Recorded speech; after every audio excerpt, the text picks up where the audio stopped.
also, which means that you might enslave somebody, or you might kill innocent children of some other clan or tribe because it's a threat to you, because that tribe is stealing too much of the resources you're dependent on.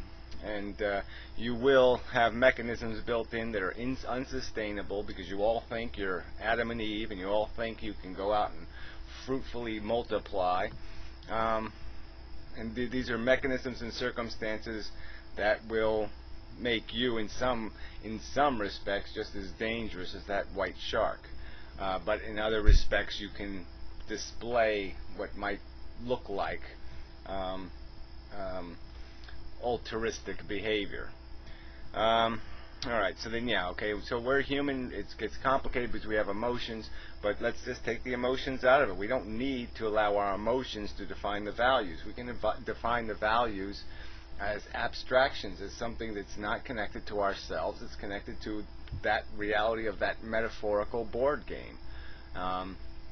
And so it doesn't have anything to do with what we personally feel. We shouldn't have to be personally interested in an outcome for us to recognize that an outcome needs to take place. I mean, that we can view other parts of the game as if it's a laboratory experiment or any other thing that we are capable of judging and saying, well, that's a dumb experiment, or that's a smart experiment. That's a good investment of risk.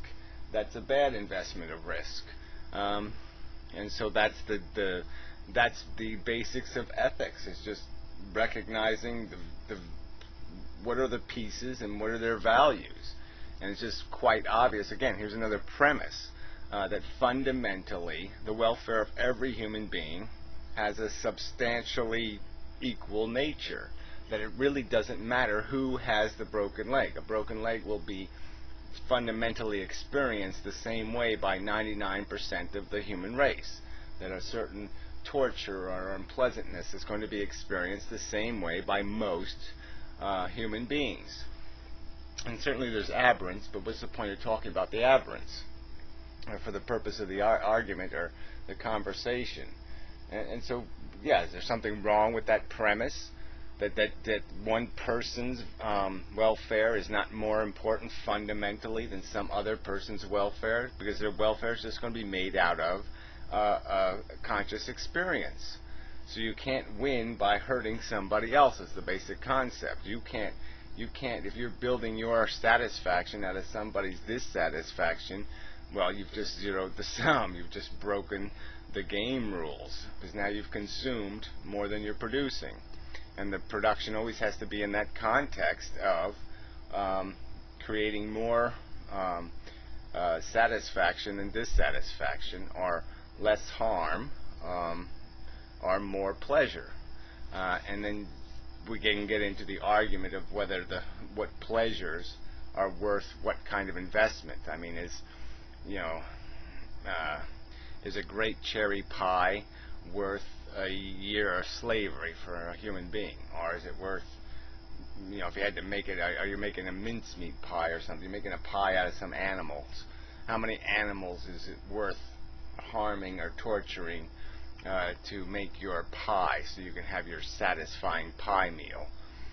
Those are questions we're going to have to argue, because there's people with lots of different perceptions. But the fundamental underlying fact that's a reality, that sentience is what has value in this friggin' universe. If you don't believe, if you can't say that sentience is the core value, that the ability of some creature to feel badly is where the core exists, well, then there's no premise, there's no argument. Again, that's like somebody believing in God. It just breaks the game rules, because the dollar bills are made out of something else. The hotels are made out of something else. You're playing a completely different game. Philosophically, so we might as well just concede that and then move on. And that's what's happened here. Is there's a bunch of people arguing from perspectives where they have a completely different understanding of the game rules. Pyrrho doesn't think he has an obligation. He doesn't think that the other stuff matters. He doesn't think anything really matters. It's just a game. He doesn't get the fact that the sentience actually does matter. So for him, it doesn't matter whether things feel or not. It doesn't, all of that. It's just some sort of matter playing a game thing, because he doesn't make any rational value judgments. I mean, to sit there and think that the value extends from a single human and its interest outward is just ludicrous. I mean, that, to say that one snowflake is more important than this other snowflake or this other snowflake is a preposterous way to define the value. The value is in the whole fucking snow bank. It's the whole pile and the future, its destiny, what's going to happen to it is also part of the equation, obviously. I mean, if you can kill one man today to save 500,000 people from harsh, brutal, involuntary servitude, well, obviously it's a rational equation, and that's all this comes down to. This is all just a monetary system made out of sentient welfare. That's all morality is. That's all ethics is. That's all this whole conversation should be based on figuring out. And all we're trying to figure out is what has real value in this monetary system. Yeah. All right. Well, I think I threw in enough premises there.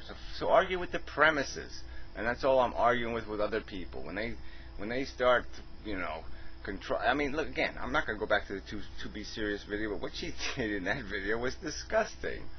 I mean, she sit there and it was just a slander. That's all it was. Oh, this part I agree with.